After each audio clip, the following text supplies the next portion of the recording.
షర్మిలకంతా అంత చెడిపోయినోళ్ళ ఏదైంది మరి రేవంత్ రెడ్డి చెప్పాలి. ఇంకొకటి ఆయన మాట్లాడే ప్రతి మాట కూడా నిరుద్యోగులను మోసం చేస్తున్నట్టు, నిరుద్యోగులను కించపరుస్తున్నట్టు మాట్లాడటం జరుగుతున్నది. రేవంత్ రెడ్డి గారికి కానీ, ఆయన ఎమ్మటున్నటువంటి ఆయన కొటారికి కానీ, ఆయన మెప్పు పొందాలనుకునేటోళ్ళకి కానీ మేము చెప్తున్నాం, ఇలాంటి మాటలు మాట్లాడటం అనేది మీరు తక్షణమే మానుకోవాలి.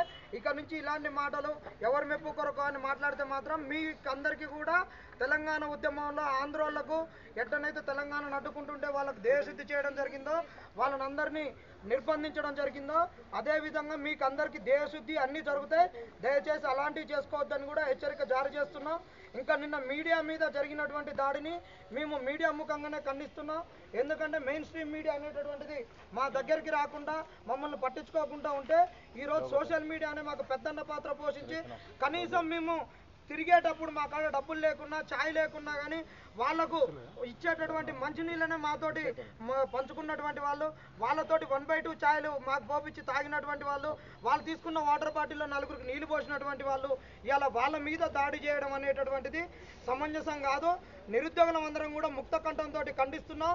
నీవు రేవంత్ రెడ్డి అన్న, నువ్వు ప్రభుత్వం ఏర్పడగానే ఒక మాట అన్నావు.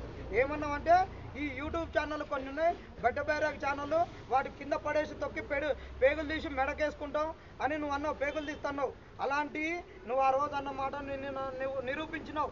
నన్నే సాక్షాత్తు ఇక్కడున్న లెజెండ్ టీవీ, మిర్రర్ టీవీ వల్ల డిబేట్కి పిలిస్తే డిబేట్కి పోతే ఆర్ట్స్ కాలేజ్ దగ్గర విచక్షణ రహితంగా నన్ను వ్యాన్ ఎక్కించి తీసుకొని పోయి అక్కడికి లాలాగూడకు అక్కడిక్కడ తిప్పి లాలాగూడలో పెట్టి నైట్ 9 వరకు విడుదల చేయలేదు.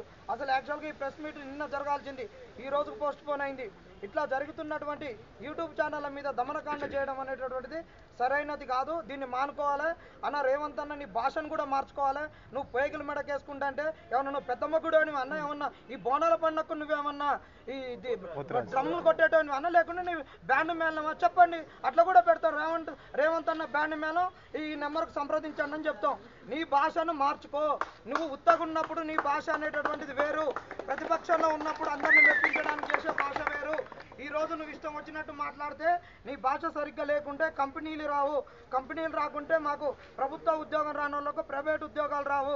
నువ్వు ఇష్టం వచ్చినట్టు మాట్లాడితే నువ్వు గతంలో మాట్లాడితే నీ పార్టీ నష్టం అవుతుంది, నువ్వు నష్టపోతావు. కానీ ఇప్పుడు మాట్లాడితే యావత్ తెలంగాణ 4 కోట్ల జనం నష్టపోతారు. తస్మత్ జాగ్రత్త.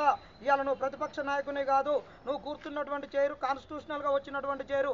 నీకు వ్యక్తిగతంగా నీకు ఎట్లున్నా కానీ ఆ కుర్చీ కన్నా గౌరవం ఇవ్వాలి. ఇలాంటివి తగవు. ఇక పోతే మేము ఈరోజు ఏదైతే చేస్తున్నామో దీనికి బీఆర్ఎస్ రంగులని, కాంగ్రెస్ రంగులని, ఇంకేదేదో రంగులు అద్దుతున్నావు అన్న. నువ్వు రంగులు వేసేటోని కాబట్టి నీకు అంగే రద్దులు అన్నీ నీకు తెలుసన్నా. నువ్వు కూడా మొన్న ఒక మాట అన్నావు, ఏమన్నావు తెలుసా? నువ్వు అసలు ఇవాళ ముఖ్యమంత్రి కూడా అనిపించట్లేదు, రంగులద్దతోని రంగులు అద్దుతావు. ఇవాళ నీ దౌర్జన్యం దమనకాండ కనిపిస్తుంది. ఒక మీడియా ముఖంగా నిన్ను ఒకప్పుడు అడిగితే నువ్వేమైతావు, రాజకీయాలలోకి రాకుంటే ఏమవుతావు అంటే నా మీద సినిమాల ప్రభావం ఉన్నది, నేను రౌడీని అయ్యేటోని అని అన్నావు. అలాంటిది ఈరోజు మీడియాలలో కూడా చాలా వీటిలలో ఉన్నది. ఇట్లా ఇది చేసినావు, ఇట్లా ఉంది. సో ఇదేంటంటే మాకందరికీ కూడా చాలా డేంజర్గా అనిపిస్తుంది నీ ప్రవర్తన. కాబట్టి నువ్వు ఇచ్చినటువంటి హామీలు మాకు నెరవేరలేదని మేము అందరం కూడా ముక్త కంఠంతో ఒకటే, ఇదంతా భూమిక. ఇప్పుడు నీ యొక్క తత్వంతో మేము చేయబోయే కార్యాచరణకు ఇది భూమిక నేపథ్యం. ఇక మేము ఏంటంటే ఒకటే మా ప్రధానమైన డిమాండ్, గ్రూప్ 1 1:100 ఇవ్వాలి, గ్రూప్ 2లో పోస్టులు పెంచాలి, గ్రూప్ 3లో పోస్టులు పెంచాలి, డిసెంబర్లో ఎగ్జామ్ పెట్టాలి, డిఎస్సిని వాయిదా వేయాలి. ఇవి అనేది ప్రధాన డిమాండ్లు. వాస్తవం, జెన్యూను ఈ తీరట్లేదు. కాబట్టి మాకు ఎవరైతే చిక్కడిపల్లికి వచ్చి ఇక్కడ ఎవరైతే హామీ ఇచ్చిర్రో రాహుల్ గాంధీ గారు, ప్రియాంక గాంధీ గారు, చలో ఢిల్లీకి పోతాం, జంతర్ మంతర్ దగ్గర ధర్నా ఉంటుంది ఖచ్చితంగా. నెక్స్ట్ ఏఐసిసి దగ్గర ధర్నా ఉంటుంది, తెలంగాణ భవన్ దగ్గర ధర్నా ఉంటుంది. మాకు అనుకున్నటువంటి డిమాండ్ నెరవేరేంత వరకు ఢిల్లీలోనే ఉంటాం. 1000 మందితోటి ఢిల్లీకి పోతున్నాం, ఇది పక్కా. 1000 మందితో ఢిల్లీకి పోతాం. ఇంకా అదొక్కటే కాదు, రేపటి నుండి ఇక మా కార్యాచరణను మీకు ఇస్తున్నాం. నిరుద్యోగులారా, మీరు ఏం చేయాలంటే రేపటి నుండి పక్కాగా లోకల్లో ఉన్నటువంటి వాళ్ళు, స్థానికంగా చదువుకునేటటువంటి వాళ్ళు, ఎమ్మెల్యేలు, ఎమ్మెల్సీలు, నెక్స్ట్ పోతే మంత్రుల ఇళ్లను మీరు వెళ్ళి వినతి పత్రాలు ఇచ్చి వాళ్ళ ఇళ్లను ముట్టడి చేయాలి. నెక్స్ట్ ఇంకొకటి, మీరు కనుక మాకు ఏ హామీ ఇవ్వకుంటే ఇళ్ల నుంచి కదలనీయమని అక్కడ ఖచ్చితంగా డిమాండ్ చేయాలి. రేవంత్ రెడ్డి ఇంటిని ముట్టడిద్దాం. ఇంకొకటి, ఇక ఎన్టీఆర్ స్టేడియంలో లక్షలాది మందితోటి ఖచ్చితంగా నిరుద్యోగ మహాగర్జన అనేటువంటి నిర్వహిస్తాం.